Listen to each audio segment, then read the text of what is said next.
Salams and welcome. Thank you for joining me in episode number 73 of the Afrikaans reading of the Holy Quran, the Heilige Quran. The Heilige Quran by Imam M.A. Baker.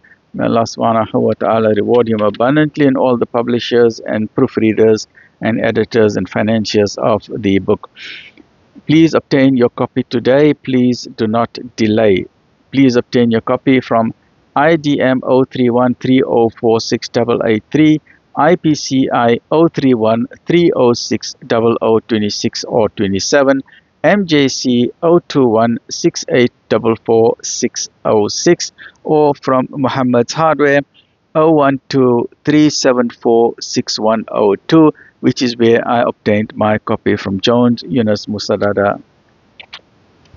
May Allah subhanahu wa ta'ala reward them all abundantly. Ameen. Auzu billahi minash shaitanir rajeem. Bismillahir rahmanir rahim.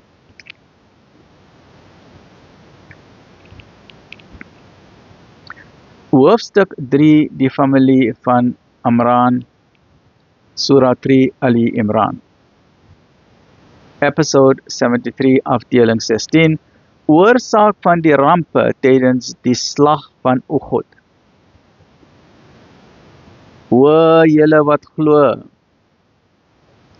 as julle die ongelowiges volg, sal hulle julle sekerlik in jul spore laat omdraai. Dan sal julle terugkeer as verloorders. Maar nee, Allah is julle beskermer en hy is die beste helper. Ons sal die harte van die ongelowiges met vrees vervul, omdat hulle aan Allah dinge toeskryf, waartoe hy geen magtiging verleen het nie. En hulle woning sal die vuur wees, en die woonplek van die ongelowiges is verskriklik.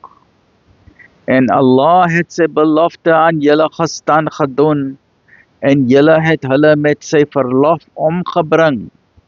Maar daarna het julle lafhartig geword en onder mekaar getwis oor die saak, en ongehoorsaam geword nadat hy julle laat sien het, wat julle graag wou sien.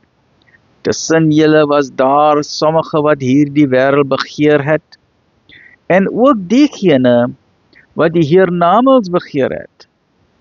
Toe het hy hulle van julle geskei, sodat hy julle op die proef kan stel. Maar hy het julle daarna vergewe, en Allah is genadevol teenoor die gelowiges.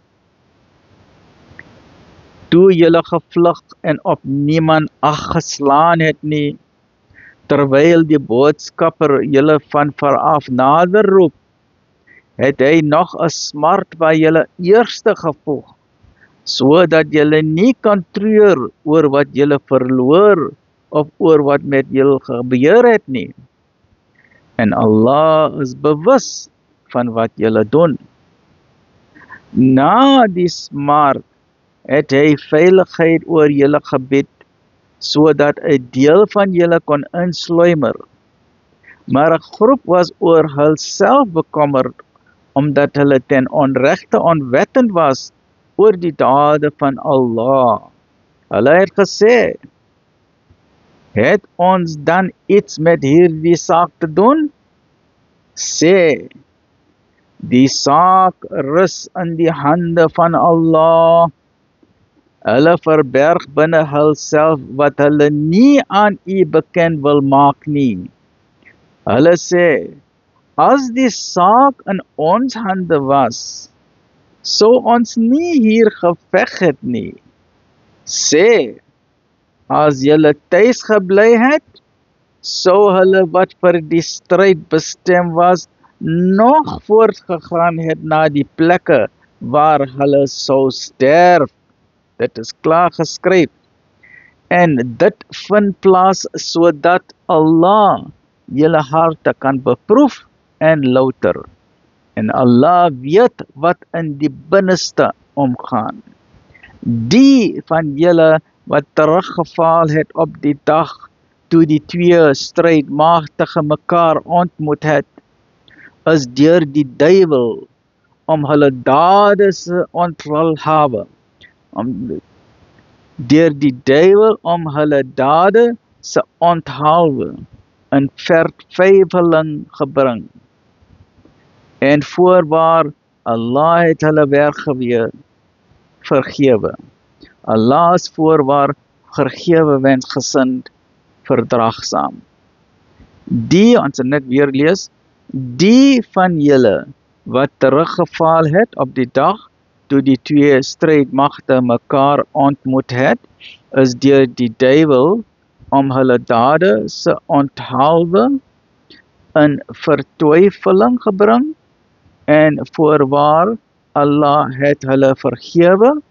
Allah is voorwaar vergewensgesind, verdraagsaam. Please join me in the next episode, which is episode number 74. Ameen. Ya Rabbal Alameen. Alhamdulillah Rabbil Alameen.